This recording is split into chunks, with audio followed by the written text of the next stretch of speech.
Vamos entonces a ver el día de hoy que podemos resumir la obra de Cristo de cierta manera en ese momento de lo que Él hizo en la cruz. Pero para poder llegar a la cruz tuvo que suceder algo más también. Nosotros vamos a ver que lo que Él hizo lo hizo siendo plenamente Dios, plenamente hombre, y así lo será siempre. Pero vamos a ver cuáles son estos dos aspectos y por qué es que se necesitan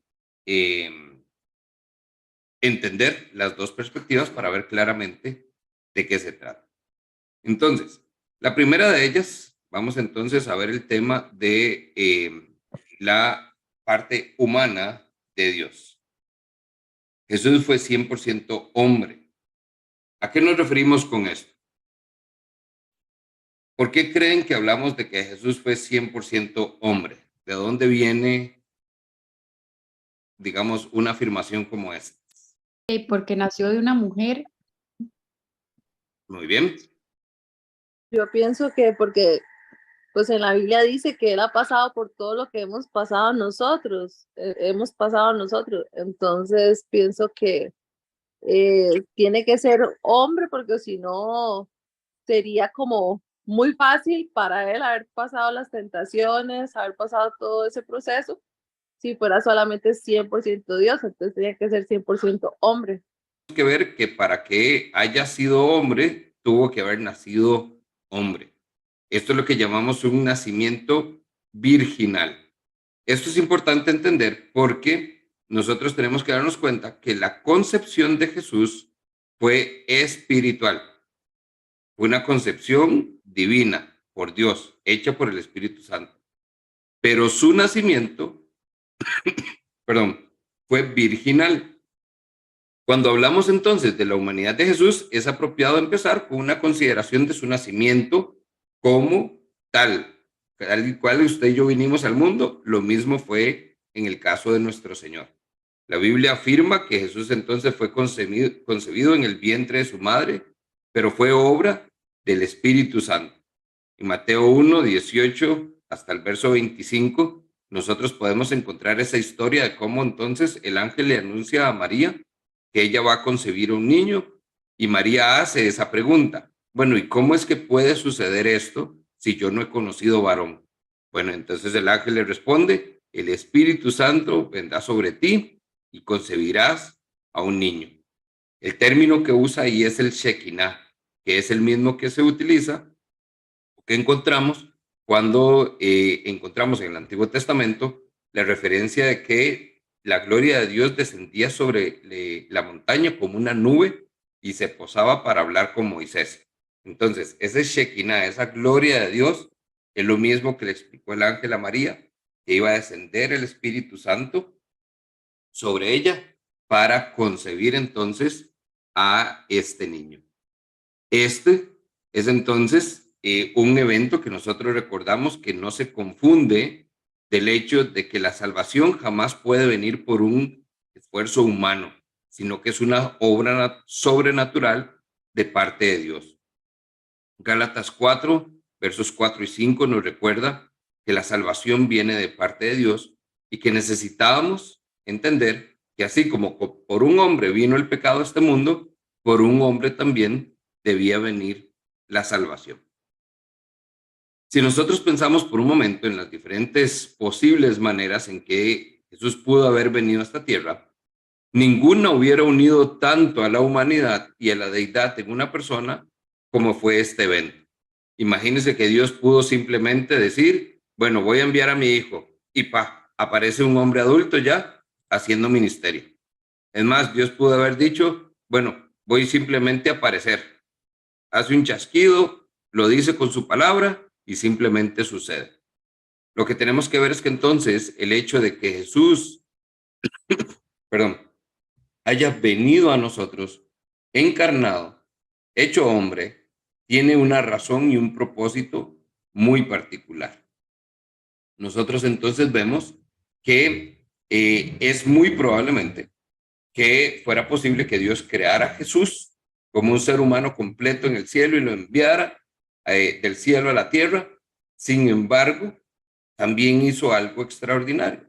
hizo que entonces tuviera un padre humano.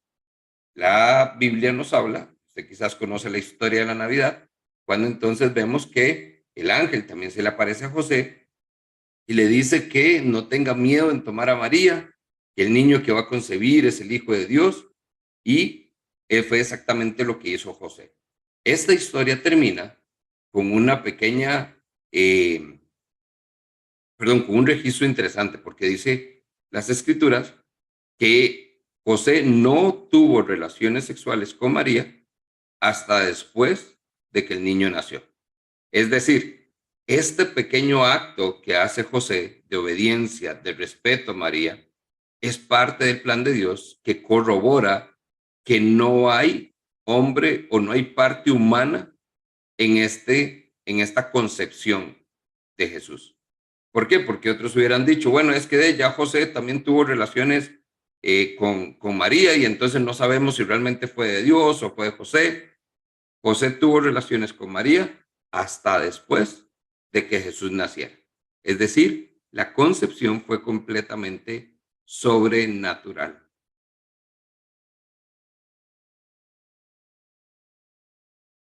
Nosotros vemos entonces que una plena humanidad fue evidente en el nacimiento humano de Jesús, completamente ordinario, de una madre humana, pero también vemos una plena deidad completamente evidente por el hecho de su concepción por parte del Espíritu Santo. Ahora, una pregunta que entonces nos hacemos ahí. ¿Por qué si Jesús nació como hombre, no heredó la naturaleza del pecado como lo hemos hecho todos nosotros? ¿Alguien podría responder a esa pregunta? ¿Por qué si todos nosotros al nacer heredamos esa naturaleza pecaminosa, por qué Jesús no? Ya, yo lo que he escuchado y entiendo sobre eso es que el pecado viene, digamos, en nosotros, y Jesús fue concebido, digamos, la semilla de Jesús es de Dios, no es de hombre. Entonces no hay pecado en él, porque ya y el Padre Celestial es el que lo crea de su semilla, de sí mismo. Entonces, Exactamente. nosotros traemos el pecado porque van haciendo, se trae, digamos, en cadena desde Adán. Entonces nace uno. Excelente, José. Perfecto. Entonces, José, muy acertadamente, ¿verdad? Es la concepción lo que hace que esto sea diferente.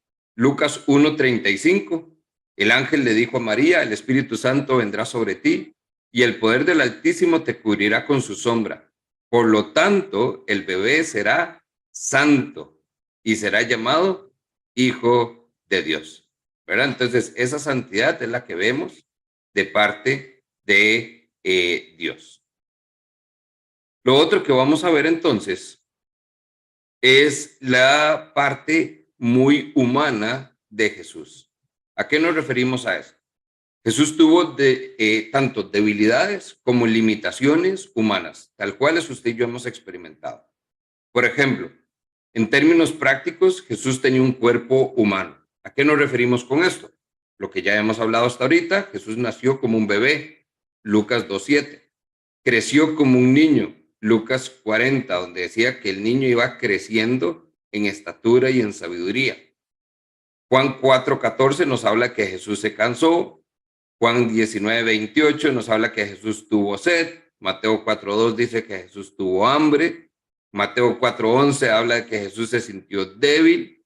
Y Lucas 23:46 nosotros podemos ver que es el límite de cualquier cuerpo humano, donde entonces, pues al estar desangrado y deshidratado completamente con un cuerpo molido, finalmente fallece. Es decir, su cuerpo entonces deja de tener vida y como tal deja de funcionar, tal cual y nos pasa a nosotros. No solo Jesús tenía un cuerpo humano, sino que tenía una mente humana. Lucas 2:52 dice que el bebé o el niño iba creciendo tanto en estatura y en sabiduría. Quiere decir que entonces también, como nosotros, conforme Jesús fue creciendo, su mente se iba desarrollando. Marcos 13:32 habla de que su conocimiento estuvo limitado. Hay cosas que solo el Padre conocía y no las conocía Jesús. No solo hablamos entonces de cuerpo y de mente, sino que también podemos hablar de las emociones, por ejemplo. En la crucifixión, Jesús dijo que su alma estaba perturbada completamente. Juan 12:27. Dice también que su espíritu estaba conmovido. Juan 13:21. Estas palabras nos hablan entonces de ansiedad, de eso que experimentó Jesús ya en sus últimos momentos. Antes de ir a la cruz, recuerde cuando Jesús estaba en el monte de Getsemaní, en su oración dice, estoy que me siento a morir. Mateo 26:38. Realmente momentos muy grandes de angustia. Otras emociones que se expresan en las escrituras. Mateo 8:10 nos habla que Jesús, cuando escuchó al centurión, dice que se maravilló por la fe que tenía este hombre. En Juan 11:35 nos recuerda que cuando Lázaro murió, Jesús entonces lloró. En Hebreos 5:7 nos habla que Jesús ofreció oraciones con clamor y con lágrimas. Todo esto producto de esas emociones humanas que usted y yo experimentamos y que no fueron ajenas en el caso de nuestro Señor. ¿Nos relacionamos sí con esto? Todas estas escrituras simplemente son referencias a esa humanidad de nuestro Señor. Ahora, ¿cuál es entonces la gran diferencia en esto? Que Jesús, siendo hombre, nunca pecó. Jesús fue sin pecado, no cometió ni un solo pecado a lo largo de su vida. Hablamos de una obediencia perfecta, entonces, en este caso, que es el tercer punto. Nosotros vemos que Jesús obedeció a su Padre en absolutamente todo. Y nosotros vemos que entonces lo hizo no porque fuera humano, porque todos los seres humanos pecan, sino porque él realmente pudo resistir la tentación. Jesús experimentó la tentación tal cual usted y yo lo hacemos, pero aún bajo esa tentación, Jesús siempre obedeció. Jesús siempre supo buscar a su Padre y en obediencia entonces poder experimentar esta obediencia perfecta. Dios no nos creó pecadores, recuerden, Dios nos creó santos, justos. Nosotros vemos que esto es lo que vemos en el ejemplo de nuestro Maestro, de nuestro Señor. La impecabilidad de Jesús enseña que entonces en las Escrituras vamos a encontrar múltiples ejemplos de cómo entonces el enemigo trató de tentar a Jesús en todo momento. ¿Qué es lo que vemos acá? Recuerde el ejemplo famoso de la tentación. Satanás entonces tentó a Jesús, le ofreció poder, le ofreció comida, le ofreció todo lo que pudimos usted y yo haber tenido, y aún así Jesús dijo, no. A los judíos que realmente se le oponían, Jesús les preguntó, ¿quién de ustedes me puede probar que yo soy culpable de algún pecado? Juan 8:46. Y en ningún momento él recibió respuesta. Incluso Pilato, recuerde cuando entonces está haciendo su juicio a Jesús, él lo que afirma, Juan 18:38, realmente no encuentro en este hombre que haya culpabilidad alguna. Pablo en 2 Corintios 5:21 dice, al que no cometió pecado alguno. 1 Pedro 1:19, vemos como Pedro dice, al que fue cordero sin mancha. 1 Juan 3:5, dice Juan que él no tuvo pecado alguno. Una y otra vez encontramos en las Escrituras la declaración de que Jesús nunca cometió ningún pecado. ¿Fue tentado? Claro que sí. Hebreos 4:15 dice que Jesús fue tentado en todo. Y al haber superado la tentación, es que puede ayudarnos a nosotros en medio de las pruebas y comprender entonces nuestras debilidades. Pero a pesar de haber sido tentado, nunca pecó. Y esto es entonces lo que realmente nos habla a nosotros de este proceso donde entendemos que no solo podemos hablar de pecado cuando tenemos pensamientos y demás, sino que el pecado es la consumación de esa tentación con una oportunidad donde realmente cometemos el pecado. Pero la tentación puede llegar, así como le llegó a Jesús, y poder ser resistida. ¿Todo bien hasta acá? ¿Vamos bien? Sí. Sí. Esta es la parte sencilla, es la que nos relacionamos nosotros. Ahora entonces hablemos un poquito de la deidad de Jesús. La otra pregunta, así como nos hicimos la primera, si Jesús era realmente 100% hombre, ¿era Jesús realmente 100% Dios? Lo vamos a ver desde dos perspectivas. La primera de ellas son algunas afirmaciones directas que realmente demuestran que Jesús lo era, y también vamos a ver algunas evidencias que encontramos también en las Escrituras de que Jesús era Dios.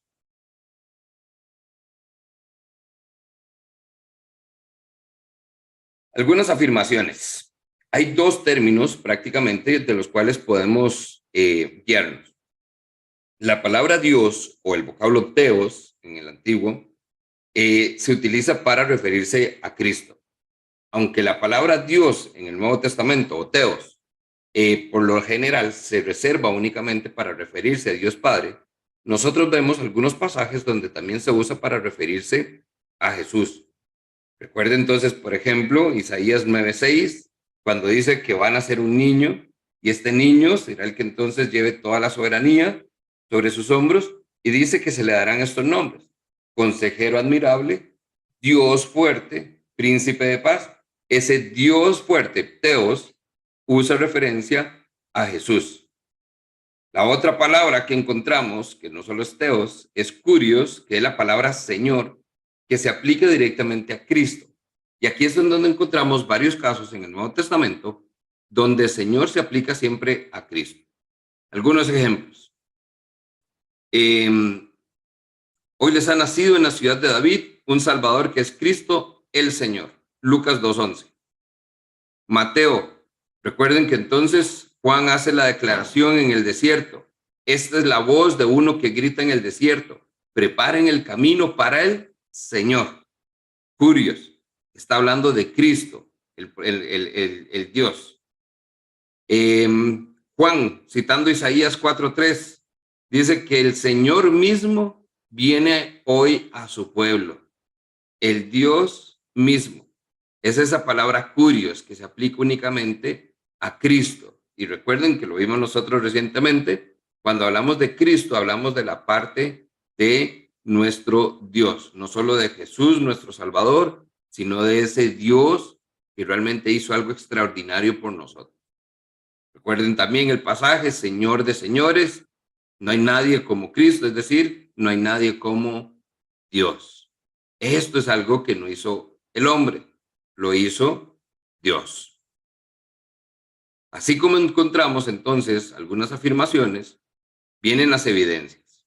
Por ejemplo, Jesús demostró ser Dios cuando su omnipotencia se ve entonces mostrada en el calmar una tormenta.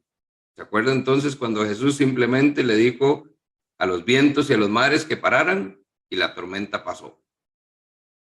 Jesús demostró también poder divino cuando multiplicó los panes y los peces. Mateo 14:19. Jesús demostró poder divino cuando convirtió el agua en vino. Juan 2:1. Jesús también entonces afirma su eternidad cuando les dice: yo soy el alfa y el omega, el principio y el fin. Antes de que Abraham naciera, yo soy. Y estamos hablando de Apocalipsis 21:13, Juan 8:58. Es decir, estamos hablando de un Dios que es eterno. La omnisciencia también es otro aspecto. Jesús demuestra que Él es Dios porque sabía los pensamientos de la gente. Marcos 2:8. Sabía desde el principio quiénes creían y quiénes no iban a creer en Él. Juan 6:64 dice que Él sabía que era Judas el que lo iba a traicionar. Esto no lo conoce por humanidad, lo conoce por su deidad.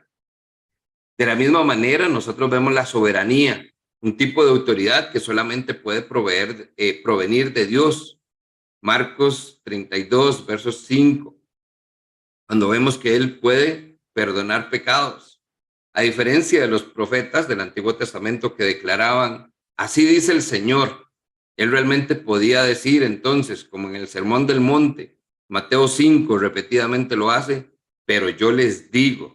Hablamos entonces de estos momentos donde Él realmente habla con poder y autoridad por ser Dios, no necesariamente por ser un hombre.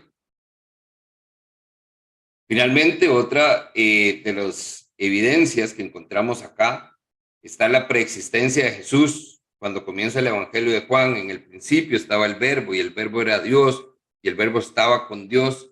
Hablamos de esa preexistencia. Un hombre, Jesús hombre, comenzó cuando él nació de la Virgen María, pero no antes. Pero como Dios sí existía desde antes, desde el principio, dice.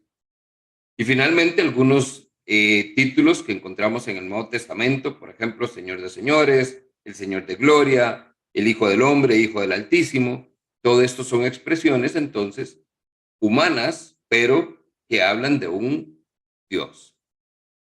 Filipenses 2:9, finalmente, esto lo resume todo. Por eso Dios lo exaltó hasta lo sumo y le otorgó el nombre que está sobre todo nombre, para que ante el nombre de Jesús se doble toda rodilla en el cielo y en la tierra y debajo de la tierra, y toda lengua confiese que Jesucristo es el Señor, es decir, Dios.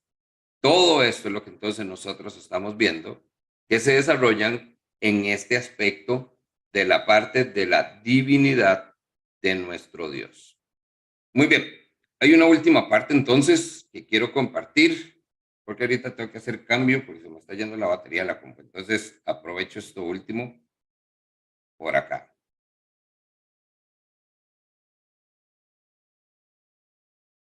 Nosotros vamos a ver que entonces hay un concepto que no es bíblico como tal, pero la idea de lo que representa sí está en la Biblia.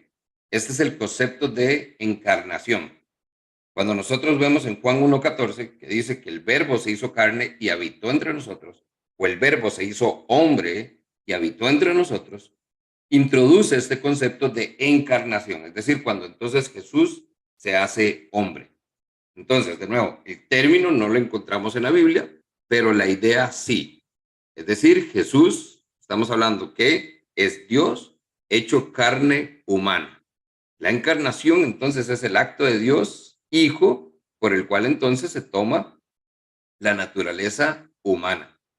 La definición de encarnación es un Dios convertido en ser humano, es decir, la unión de la divinidad y la humanidad en la figura de Cristo Jesús. Esa es la definición clara del diccionario bíblico. Ahora, ¿por qué entonces es importante esto?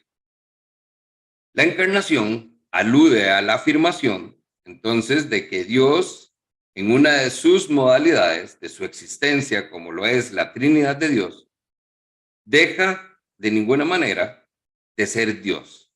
Es decir, se ha revelado a la humanidad para salvación de ella, volviéndose humano, pero sin dejar nunca su divinidad. ¿A qué me refiero con esto? Esta es la perspectiva. Era necesario que Jesús fuera tanto hombre como Dios. Era necesario que Jesús fuera hombre porque tenía que haber una obediencia representativa. Por un hombre entró por la desobediencia de un hombre entró el pecado a este mundo, y por la obediencia de un hombre llegaría entonces también la salvación. Era necesario que fuera hombre para poder ser un sacrificio sustituto. Recuerden lo que hablamos, la expiación. Tenía que ofrecerse un sacrificio, y ese era entonces Jesús hombre. Jesús en su divinidad no podía darle a Dios lo que demandaba del hombre. Y era necesario que fuera hombre también para ser ejemplo y patrón de nuestra vida. Lo que decía Rebeca al inicio. Ese modelo que él presenta de él ya haber pasado o sentido lo que nosotros pasamos o sentimos, es parte de ese plan divino donde Jesús debía ser hombre. De la misma manera, entonces, era necesario que Jesús fuera Dios. ¿Por qué? Porque solo Dios podía llevar todos los pecados sobre él. No lo podía hacer ningún hombre. 2, solo Dios podía salvarnos. No podía ser una obra humana. Y 3, solo Jesús, siendo tanto hombre como Dios, podía entonces ser el mediador perfecto entre Dios y la humanidad para que salvación llegara a nuestra vida. 1 Timoteo 2:5, porque no hay más que un solo Dios y un solo hombre que sea el mediador entre Dios y los hombres, y este es Cristo Jesús.